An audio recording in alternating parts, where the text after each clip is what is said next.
All right, thank you for staying with the Monday Report. The discussion starts right now. We're talking about the IEBC that we want. We'd like to hear your views at Trevor Mbija at Citizen TV Kenya. Use the hashtag Monday Report. Let me introduce my guest one more time, starting from my farthest right. Franklin Mukwanja is here, Executive Director, CMD. Thanks for making time. Charles Kanjama, Senior Counsel, Advocate of the High Court, is here. Thank you very much for making time. Bina Maseno, Woman Rights Advocate, is here. Thank you for making time. And Willis Otieno, Advocate of the High Court. Asante sana for making time. We invited Nerima Wako, but she has excused herself. She said she wouldn't make it tonight. She'll come again next time. All right? So let's start off the conversation. And Willis, I'll start with you on this. The Kriegler report had recommended proper lead time for the reconstitution of IEBC, 2 years. Are we within the time frame, and should we be worried? In terms of the institution of the electoral management body, I do believe that we have a functioning commission, so to speak. What we do not have is the policy leadership that commissioners provide to an electoral management body. So we may say that we are not within what will be permissible, but the duties of the commission are still performable, and the commissioners presently constituted with the secretariat are the ones who will do it. What is lacking is the policy leadership that commissioners bring to the electoral management body. So we are not badly off, so to speak, but prudence will have required that at this particular point, we should have the electoral infrastructure fully in place, including even the questions of policy leadership that may be needed to oversee the secretariat in the performance of their functions. And this speaks to the challenge of our democracy and is posed by legacy politicians, because I always say that our problems with the electoral management system is largely a legacy politician, human-imposed problem. Because why don't we have commissioners in the first place?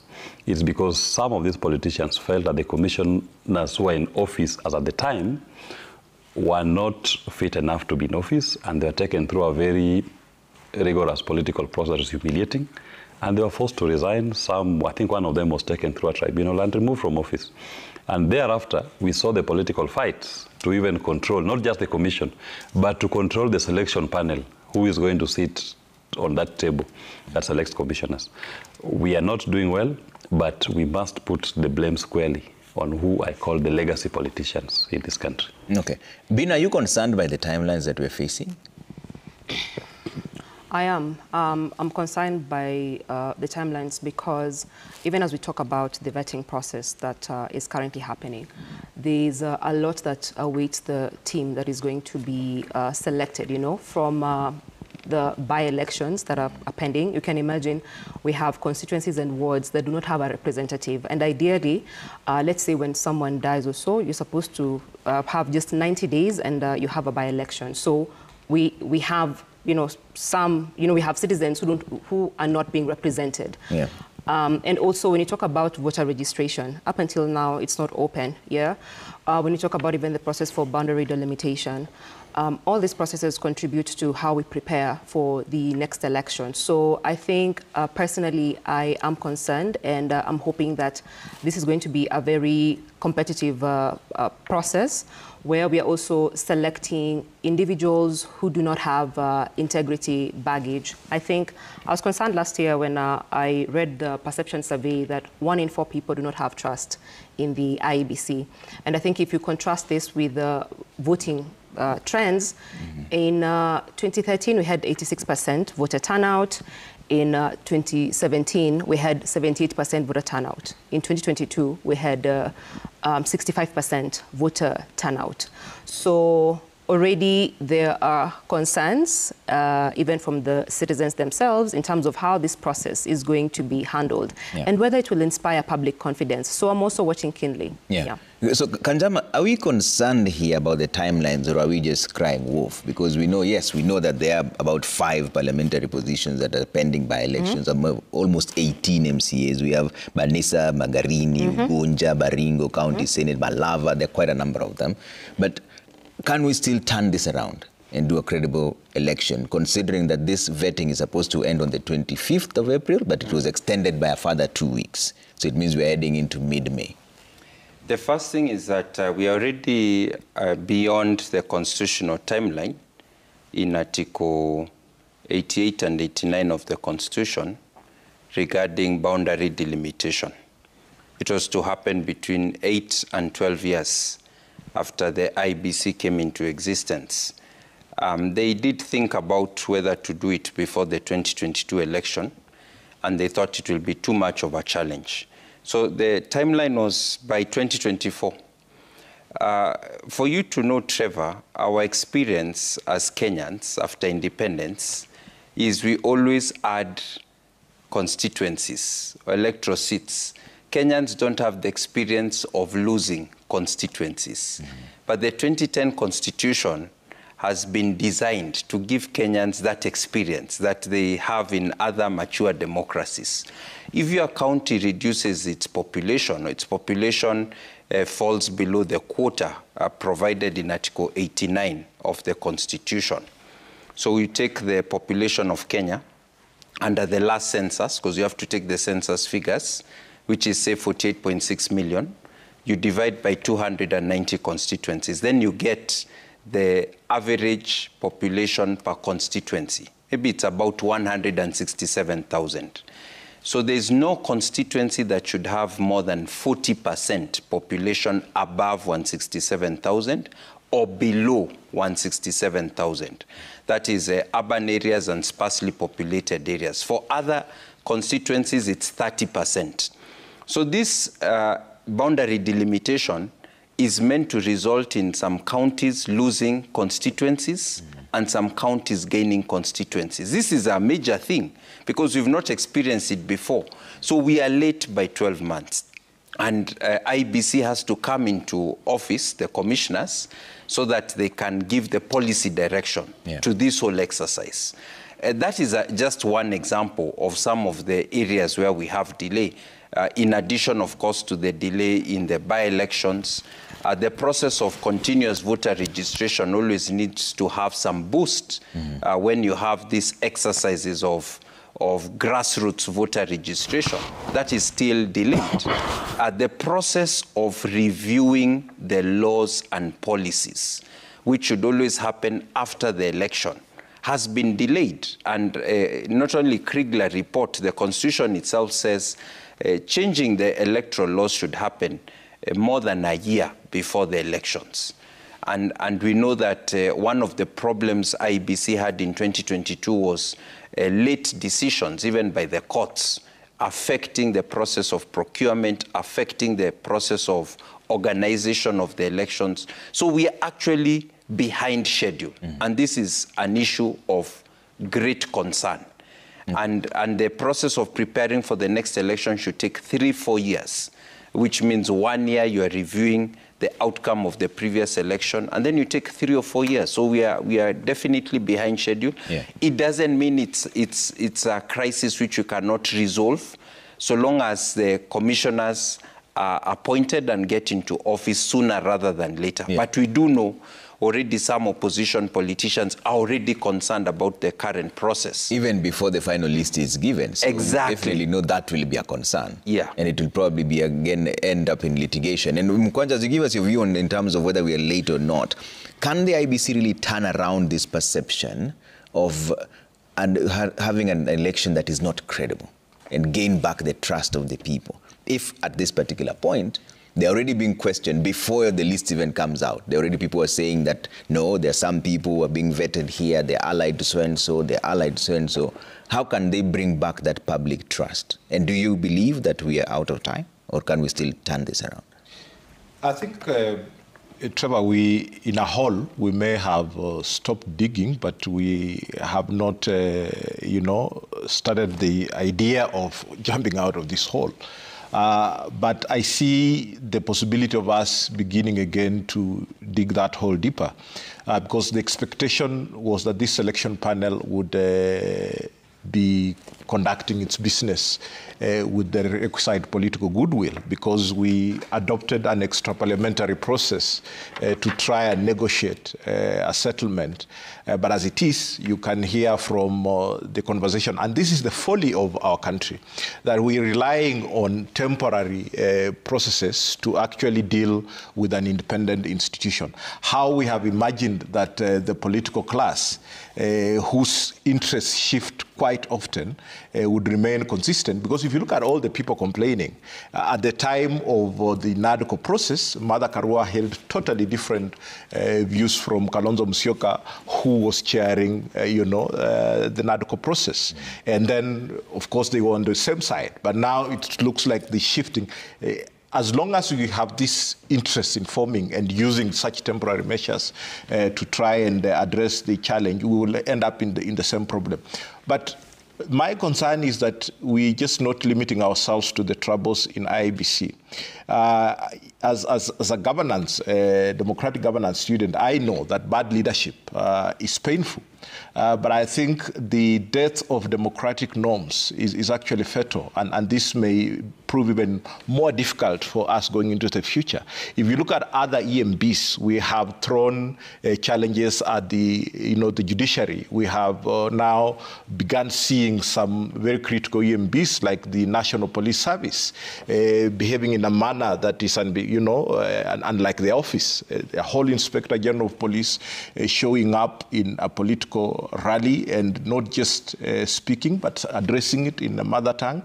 The recent developments we had, I know there's no problem, some government officials giving a public lecture, but were the political commentary in good taste? Were they well calculated? And how are these perceptions, contributing to the whole electoral, credibility process? So we're trying to solve one problem, but then we just going cycle around to create more problems. And I think if the panel were to transact their business, communicate a little bit more clearly, have a more clearer process in terms of how they shortlisted. If you look at the 100 plus, for how many? 6 slots? Yeah. It tells you that there is a delicate balancing act someone is really trying to do.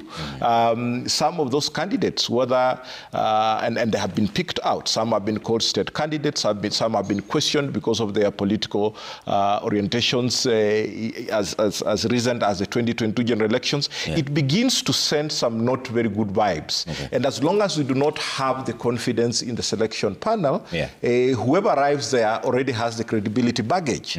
And of course, we will again continue to mount that pressure. And it's with time limits, it becomes quite a murky process. That's a tight race. Yeah, but Willis, you mentioned the issue of career politicians or legacy politicians, like you call them. The title of our conversation today is the IEBC that we want. Yes. Do we have an IEBC that we all want, or does that depend on the person you ask? And what do we keep getting wrong every single time we're putting up the IEBC? One thing that as a people we need to appreciate, and this is going to be a challenge that I make to our media, there is nothing so spectacular about our elections, but the legacy politicians have made it so complicated to an extent that we think that our presidential elections are done at Bomas. Whereas Kenyans turn up at their polling stations, and we know a maximum per polling station is 600. Kenyans have their constituencies, where in their constitution, Article 138, they're supposed to be conducting their presidential elections. Maina Kiai had settled this issue. But we contest elections too much because everybody, in one way or another, is forced to go to Bomas. And even the media, who have a presence at the constituencies, hold back from showing us the returning officer at the constituency level, making declarations of the results by the returning officers at the constituency as they happen. You are told to go and plug your feed from a portal provided at Bomas, and that portal starts showing you results from a polling station in Bobasi. Before you follow the next polling station, it takes you to a polling station in Marsabit. Before you know it, you are somewhere in Mombasa, you are somewhere in Kisumu. The system gets jumbled up. Then once it is jumbled up, you now start waiting to be downloaded for certain results. So nobody is able to keep track. So one way, in my view, that the people of Kenya can take over the elections, so that irrespective of who the legacy politicians put there as a commissioner, as a chairman of the commission, is if our media and the citizens can play an active role in documenting and communicating the results as they are being announced at the polling stations and at the constituency tallying center, so that we have 290 active citizens and our media actively showing us the returning officers doing the tallying of the votes per polling station and doing the declarations in that constituency. Then everybody becomes his own tallying officer. In the US, for example, The election is done and tallied on the night of 20th of November. By early morning, 21st of November, the president-elect stands up to address the nation, not because the chairman of the election management body has made an announcement. In fact, the election management body meets on the 4th of December. But on the 21st of November, the country has known who has won, based on the media announcements and every individual's tallying and projections that are informed by what the respective constituencies or the states in their case were making as a declaration. So we have to release the country from the shackles of legacy politicians who take us to Bomas, and Bomas becomes a theater of the absurd, a point of conflict that tears the country into the middle. Nobody is able to tell where is this election being stolen from or where is it being rigged because of that focus at Bomas. Yeah, and Bina, how do you restore this trust issue? Because I asked earlier on, Willis, that do we even have an IEBC that we all want? I mean, there were 1,333 people who applied for these positions. More than 105 are being interviewed now. Already there are petitions in court that they don't have enough young people. Already the politicians are saying that there's some people who are allied to some politicians. We don't trust them. Do we have an IEBC that we want? And can we really achieve that as a country? Thanks, Trevor. I think, number one, Kenyans want to also look at the track record of the candidates who are being selected. You know, are they coming in with an integrity baggage? And I'm saying that because currently there's even clamor for Kenyans are pushing for citizens with integrity to run for office. So if we are pushing for citizens with integrity to run for office, it means you also need citizens and the commission with integrity to oversee those elections, because you cannot be pushing someone with integrity to run for office. You know, we always say that the good candidates do not actually turn up at the ballot. So now you have a good candidate who turn up at the ballot, but then do you trust the people who are going to man that election? And I think right now the pressure is really going to be on the selection panel in terms of them doing the background check, also just sieving and saying what kind of candidates pass the integrity test. Because even as Willis talks about the media, I think we have to be live to the fact that just in the last election, IEBC in itself struggled to even get the first-time voters to register to vote. We had 4.5 million first-time voters who did not register to vote. Then you have 8 million registered voters who boycotted the process altogether. So you already have about 12 million people who do not trust that my vote will count when I go at the ballot. And I think for me, why there's even more pressure even for the selection panel is because electoral disputes in this country have caused us the worst conflict. I mean, from 2007 up until where we are, every other election we're talking about violence. And the people who bear the brunt of it will be guys at the grassroots, you know, people low income who do not even have the resources to relocate to another area in case we have like a repeat of 2007. So it's important for us to do our work, to do our job, and even ask what Franklin said, how we communicate that process. Even from the candidates who are selected, how are they selected, given the number of people who applied? 1,300 guys applied. And even beyond that, once we are done with the selection panel, are we also going to have court cases that are going to delay them occupying office? And what does that mean for preparation? Because beyond the voter registration, we have even the operationalizing the Campaign Finance Act. There were some of the recommendations that were given by Chebukati after the 2022 general elections. So where are we with that? So there's still a lot to do, and we are keenly watching what the selection panel is doing. Okay. Yeah. Kanjam, what kind of legal reforms do we need to have an IEBC that everybody would think is credible?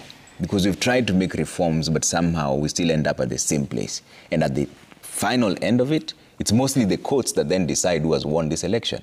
Because the people will vote, there will be an election petition, the courts will say we are upholding, we are cancelling. What sort of legal reforms do we need? Okay, first of all, the courts have decided less than 10%, I think less than 5% of elections. most election petitions have failed. So it's actually IEBC who've decided. But there is a deficit of trust in the election management process and body, and that's why there are so many cases that are going to court. Already the Supreme Court in 2022 gave some recommendations, for example, in terms of how the commissioners interact with each other. You remember there was a debate as to the national returning officer being the chair of the commission. Can he make a decision if he is part of the minority of IEBC? And the court noted that, yes, he may be the returning officer, but the constitutional architecture requires the commission to work or act as a body. So that's one area where you need legal reforms to clarify better the role of the commissioners as a body and also for the national returning officer in presidential elections. There have been recommendations in other election petitions about possible areas for reforms. I think we heard about even the issue of electoral offenses. There is a problem because the electoral offenses have ceased being something that has teeth.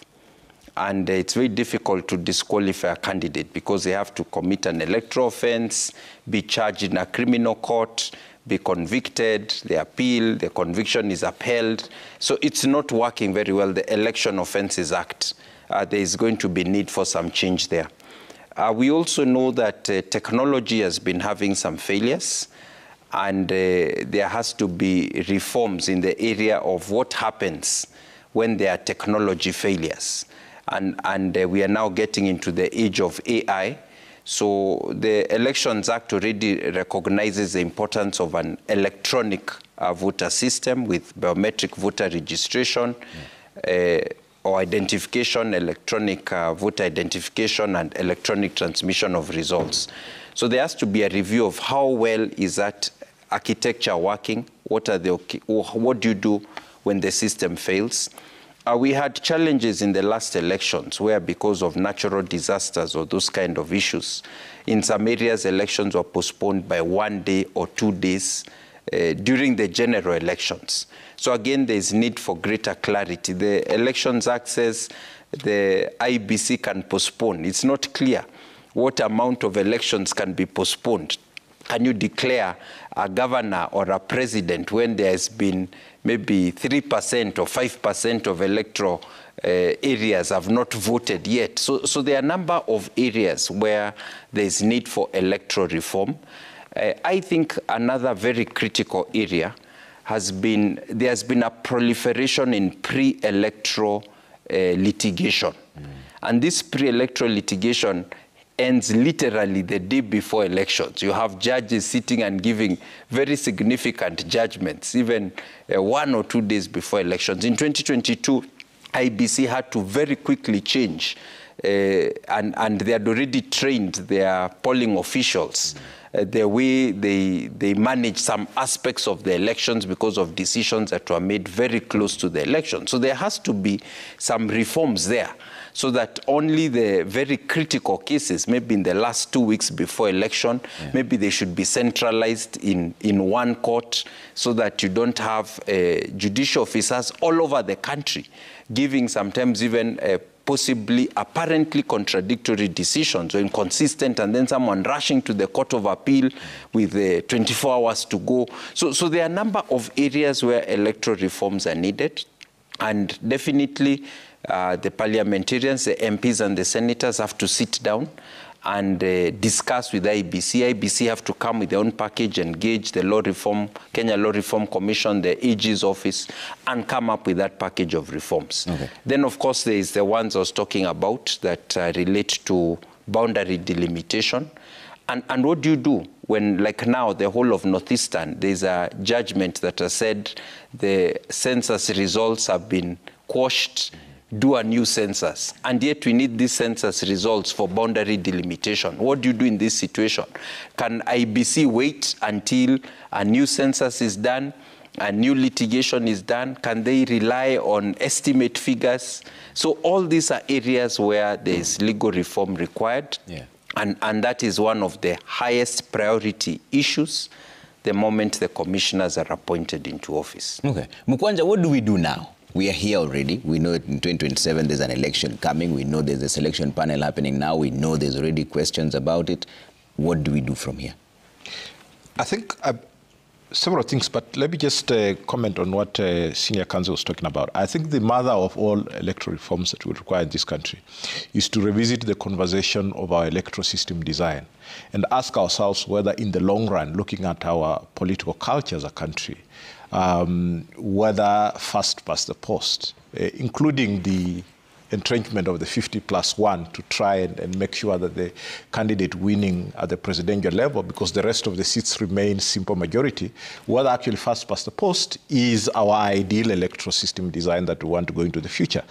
Will we be able to address the issues of fair representation? Will we be able to meet the issues of the 2/3 gender principle? Will we be able to address the issues of party institutionalization and such with the kind of electoral system design we have? I believe maybe not. In terms of how we proceed from here,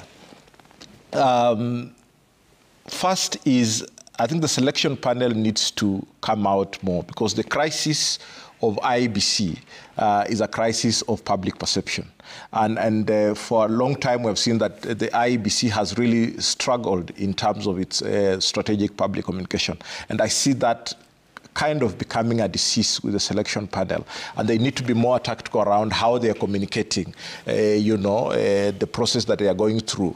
There have been questions as to whether, and I know the Katiba Institute case settled that, whether state officers can actually apply and be shortlisted and be interviewed and then resign when they come in. Of course, we may assume, because we interact with this content every so often, that it's actually known to everyone, but these are the issues that are eating the fabric of the society and addressing the challenges. And I think President William Ruto has a responsibility, and the other legacy politicians, because if you look at it, it's very short-term selfish interests that they are pursuing. If the president means well, there must be a constant dialogue around this issue. It's very important that IEBC is in place today before we are too late. Finally, I think we have been setting ourselves up for failure. If you look at the selection panel of 9, out of the 9, you would say 5 to 7 are political animals. Save for the LSK and the ISPAC, that we can clearly see them internal process in those professional bodies bringing in these individuals. But the religious leaders, fairly so, they are quite political.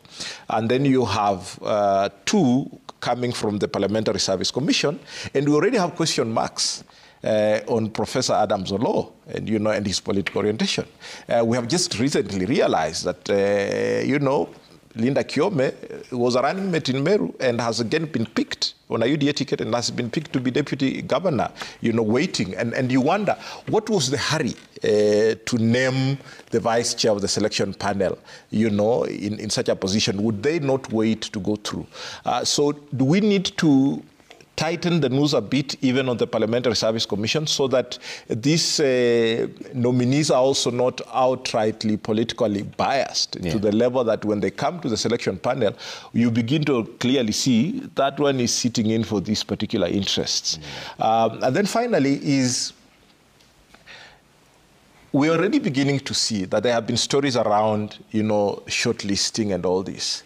I think what we're seeing is smoke. At some point, I suspect that the political conversation is being going to heighten. At the time now, they'll have to settle out of the 10, the 2 that will have to go to the president.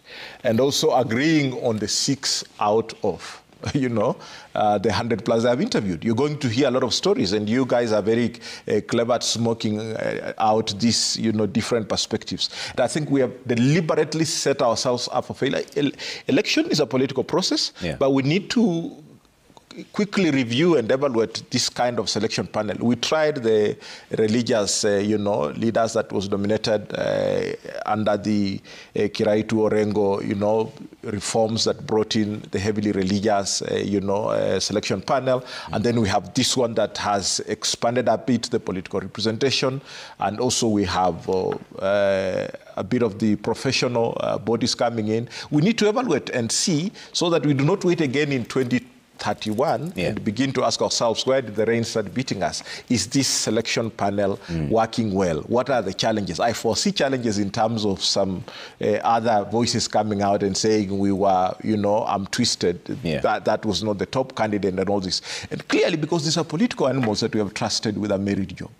So, Willis, is there a way we can get a selection panel that people believe in and the recruitment process as well? What reforms are needed there so that the outcome becomes something that everybody accepts? I listen to my colleagues and I wonder, because on the date of the presidential elections, we also hold MCA elections.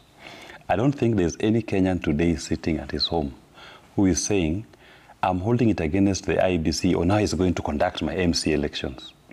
And yet, it's the same ballot, same day, same process. Why is it that only the presidential seems to be more contentious? And that is why I'm saying we need to get to a stage where we ignore bombers. We do it the way you're doing it for your local MCA. How comes people tend to accept? People lose MCA elections. I remember the last election, somebody lost by 15 votes, another lost by 3 votes. And it is accepted. Why? Because at the point of announcement, there is a very close connect between the polling station and the tallying center and the voters. They are able to follow their forms, their ballots to the constituent tallying centers, and they can see the declarations. That even if there's a dispute, they know it is this particular polling station, open that particular box. So we will never get a perfect election management body. That we must accept. But what is the mischief that the Kenyan people are seeking to cure? Because if you are to come up with an independent election management body, you want a commission that is purely independent. Look at the Chebukati Commission. It was meant to be independent. It led the country to be divided right in the middle. Look at the Medisac Commission. Country was divided right in the middle. Why? It's purely because of how the bombers process is run. And that bombers process, as I've indicated, it's a process that cost the country, if you look at what they project, it cost us almost between 8 to 10 billion to set up that entire bombers process, plus the IT infrastructure. The cost even goes higher if you add all the donors also donate to it. I'm simply suggesting for us to bring confidence in our elections, give the voter at his polling station, as advocated in the Minor Kiai case, give the voter at his polling station with his returning officer at his constituency. Allow them, as permissible in Article 138, to make the declaration of results. That if there be a dispute, that dispute should be localized. If Raila Odinga is filing an election petition, or Willis Odinga is filing an election petition, I don't need to challenge the entire elections of president. I need to zero down on only this particular constituency, because I am able to track and see. I had no problem with the votes cast in Kisumu Central. If I was Raila Odinga, I would say those were the votes were accurate. I don't have a problem with the votes that were cast in Starehe. I only have a votes that were cast in this particular constituency, Bobasi or Githunguri. So that a petition is narrowed down to that particular locality. And that will give the people ownership of the elections. They will feel, I have voted in my polling station, my cousin brother is an agent for a political party. He will accompany the election officials, or they made the announcement here, to the constituent tallying center. And they will be there observing as their tally is entered on the Form 34B. And they will be there to record on their phones, and the media will be their witness to relate to the nation as the constituent arrow is announcing polling station by polling station and the final tally for all the candidates. And everybody sitting in their home will say, Mvita have concluded, this is the aggregate for all the candidates. Well, let's now go to Githunguri, they are ready, this is the tally for all the candidates. Everybody will be doing that tallying, and then at the point when a candidate has met the threshold, everybody in their own home will be able to tell, based on what we've observed, what we've witnessed, the media relaying to us, so and so is the president-elect. Okay. You will not have the kind of regime illegitimacy. Because one thing that we must say about William Ruto's regime, he is suffering what I said in the Supreme Court, a regime legitimacy question. Because the manner in which he was elected was shrouded in secrecy and a lot of contestation. So that at the point of taking the oath, There's a significant number of Kenyans who felt that they were not able to follow their votes and their votes didn't count. Yeah. We need to make sure that even if somebody were to lose by only 10,000 votes, yeah, he is able to see how that number was arrived at and he accepts. And this happened in Ghana when Atta Mills and Ado were contesting. The contest was narrowed down to only 25,000 votes. And it was only in a particular locality. And the commission said we are going to do a repeat in that locality. That's 208 Ghana. We are doing a repeat in only this constituency. And that constituency went and voted, and everybody accepted. I think at the end of it, they lost, the person who lost by less than 5,000 votes. And he said, I accept, because they were able to track polling stations and how the announcements were made. And that, to me, is my suggestion where Kenya should head. Bina, what are your thoughts on this? What do we do from here? And also, the other thing is, you mentioned that there were quite a number of people who didn't show up to vote, which is true, and most of them were young people. Is there a mind shift from that move that they decided to boycott the elections, or the way we've started this in a rather tumultuous way, it's most likely going to end up in the same point, where they think that my vote is still not going to count, therefore boycott the election? Yes, but I first of all want to respond to what Will is saying in terms of why is it that the presidency is more contested than the other seats. I think also the other seats are contested.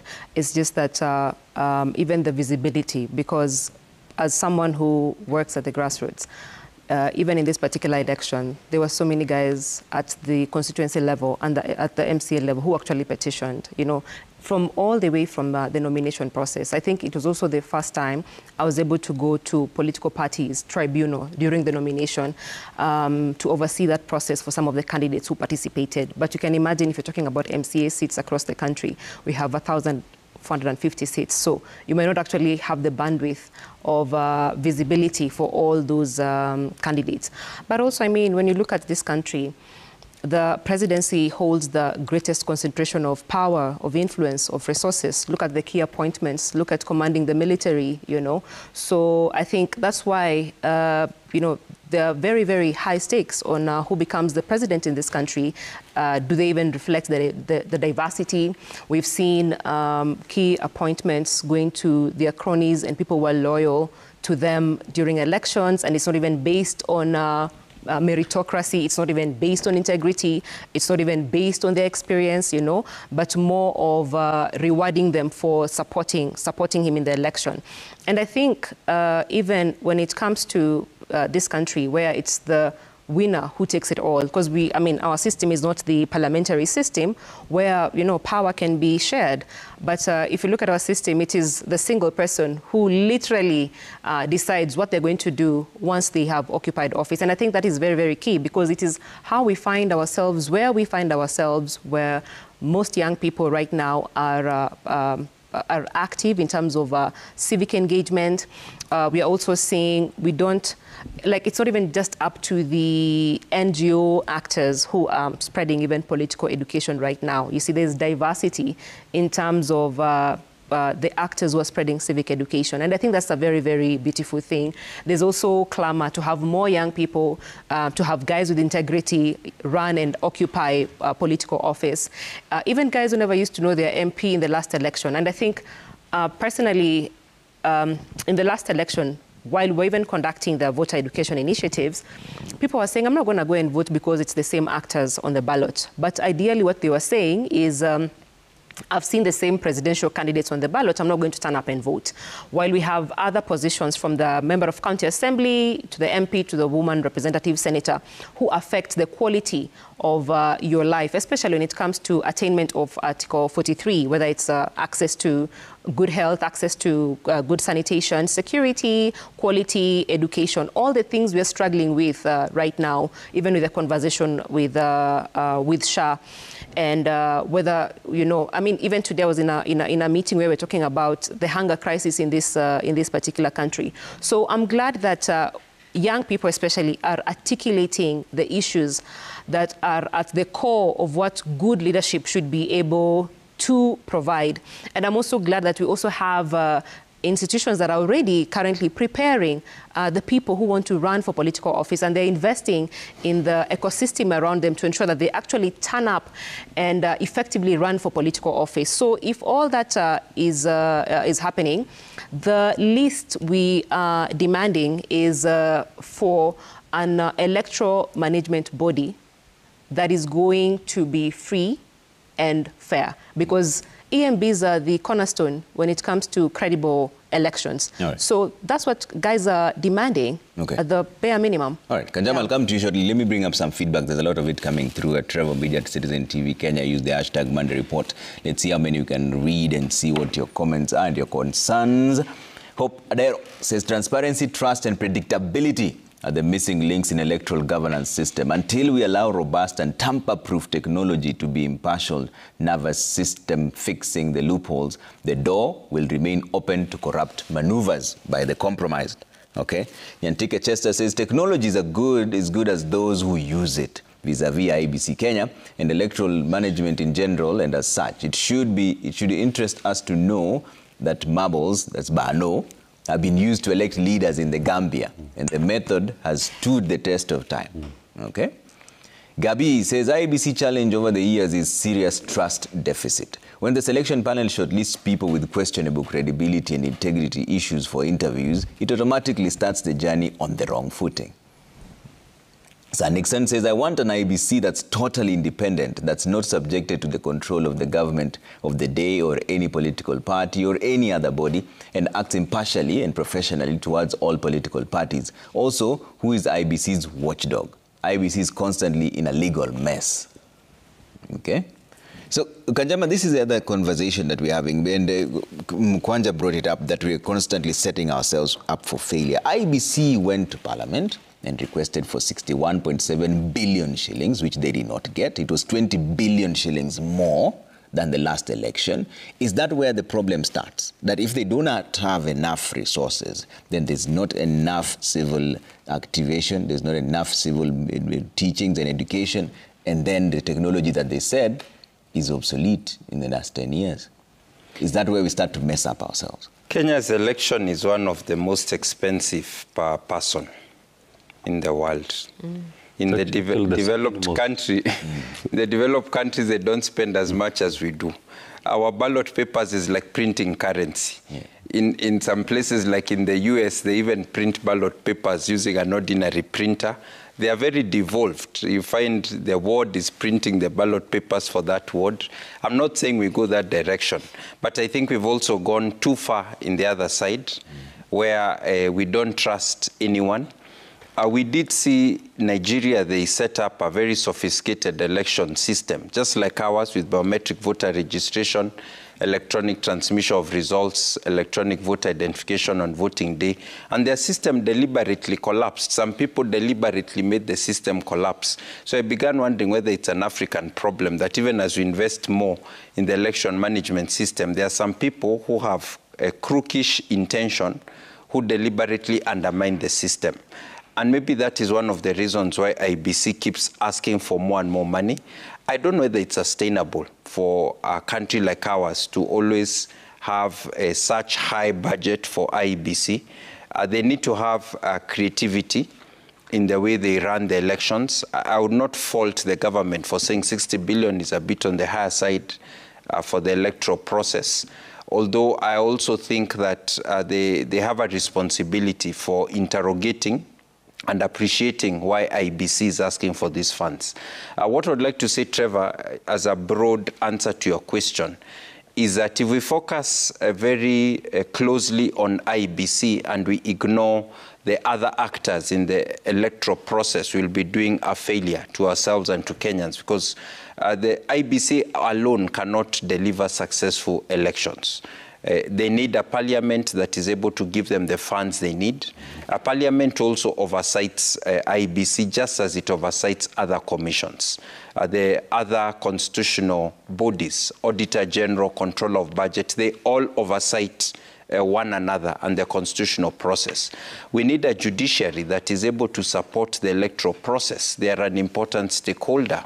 that can scrutinize, challenge some decisions which they think are unlawful or unconstitutional or unmerited, but at the same time also give some scope for decision making to the electoral body without having to intervene on every issue where maybe they don't agree. Yeah. We need the police sector that supports the work of IEBC, secures the electoral materials, and so on. So I think political parties are very critical. IEBC cannot carry out effective elections if the internal democracy in political parties is completely rotten and there's no way of dealing with it. So I think there is a bigger question. Of course, IEBC as a critical constitutional commission should engage all these stakeholders in the electoral process. But there is a broader question as to how do we improve the readiness of all these institutions. Finally, let me say, Trevor, you remember in 2022, we were trusting the media to give us tallies. We were gripped to the screens. We were watching the tallies of the media, buying the newspapers early in the morning to see their tallies. And at a certain moment, even the media blinked. You remember, the media were not ready to finish their tallies. They reached a certain level and they all froze, waiting for IEBC. So if everyone, as Willis is saying, decides to just focus on bombers and nothing else of all the other infrastructure to secure elections is being focused on, then it's too much pressure on these 7 ladies and gentlemen running IEBC as the commissioners. And the trust is, of course, going to break down. So we need all the other stakeholders to also up their game. Yeah. I don't know how this will be done, but it is part of the conversation that we should be having. Yeah, I'm happy that both the senior counsel and Wakili Willis have gone around this point.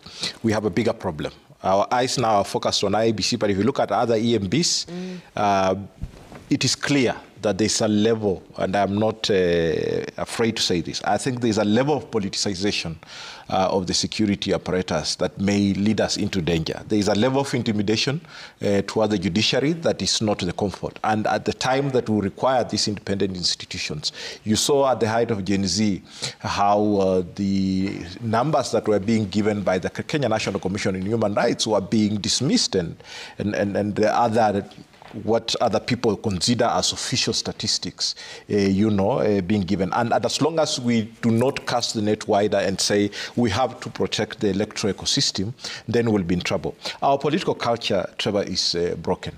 We want change without responsibility. As my brother Willis puts it, we want the legacy politicians to clean up the mess, but are we organizing against these legacy politicians to a level that we can bring the change? Are we keen to have the results with a clear process? Because if we don't speak to these things now, they will eat us in 27. I want to give you a chance, just 1 minute for closing remarks, starting with you, Willis. The first thing that I must say is that, and a call to Kenyans, that for us to achieve transparency and accountability in our elections, there must be eternal vigilance on all citizens, and a direct challenge to the media that this time around, you cannot go to bombers to get your feeds on the results from bombers. Let our media proactively declare and announce to us the results as the respective constituency arrows will be doing in their constituencies. Let everybody do their own tallying at home. IEBC can do it in their boardroom, and at the end of it, that will bring transparency and confidence in the results, because everybody will have witnessed how they are being processed and arrived. That is a challenge that for the first time, our media should not buy the intimidation that IEBC throws at them and the bullying that if you don't feed from get your feed from our portal at Bomas, will deny you advertising space. The interest of the nation is greater than advertising space or revenue that the IEBC promises the media. Okay. Bina? Willis came for us tonight. On a light note. Yeah. That's not even on a light note. I think for me, mine would be a caution against political interference of the different institutions. Also, intimidation, even against the different leaders and citizens themselves, and also even to the selection panel that we also end up with a commission that reflects our diversity and that is also competent, and just generally to the citizens of this country, that we must continue with the process of political education, because even as we are holding the different institutions to account, we also have to be very keen in terms of political education, because the different factions in this country are consolidating their power. So even when we talk about the politicians who cannot bring about the change that we desire because they benefit from a rotten status quo, it's also how are we preparing ourselves as a quality citizenry, like citizens who can actually select the kind of leaders that we need. So it's both on the people who are going to run for office, but also on the kind of citizens that are needed to put the kind of leaders we need in office. Yeah, okay. Thanks. Kanjama? In 2007, one of the reasons why Kenya descended into crisis after the elections was a complete loss of confidence in our institutions, beginning with the judiciary. So we deliberately crafted an electoral management process where we gave the judiciary certain powers, and we require them to show the leadership and the light in enhancing the confidence of Kenyans, so that when other institutions begin crumbling or begin going off, the judiciary is there to assist. And to be honest, since 2010, the judiciary has played a very important role in clarifying electoral laws, principles, interpreting the Constitution, and so on. So for me, I would like my final remark to be a call to the judiciary. We are going through a process that's going to be very delicate of setting up IEBC, getting them to start doing the preliminary jobs for electoral preparedness, engaging other institutions that are part of the electoral ecosystem. And I'm calling upon the judiciary to rise up to the expectations that Kenyans have in them, from the Supreme Court, the Court of Appeal, and the High Court, and to be faster in dispute resolution. I'm hoping that we are not going to see another case like the one we saw the last 12 months or 18 months, where cases on selection panel membership have dragged and delayed the process of reconstitution of IEBC. There are going to be other higher profile disputes, but the courts really need to prioritize the way they prioritize election petitions to ensure that the process of preparing for the elections doesn't get obstructed or undermined because of court proceedings, which are necessary, but which sometimes can be used to stall also very important preparatory processes. Okay. Gwanja? Dialogue is a very key democratic principle, and I call upon the leadership of this country on both sides of the minority and majority to continue embracing dialogue. And it's not just dialogue that is elite-driven and not citizen-centered. If for the Right Honorable Raila Odinga means well, and the president on one side as it is today, we know that they are political animals and they may metamorphose in interests and have different views and jumble up again this conversation. If the former president Kalonzo, former Vice President Kalonzo Musyoka feels that it is critical issues he's raising, we know that even the people around him have held different views before.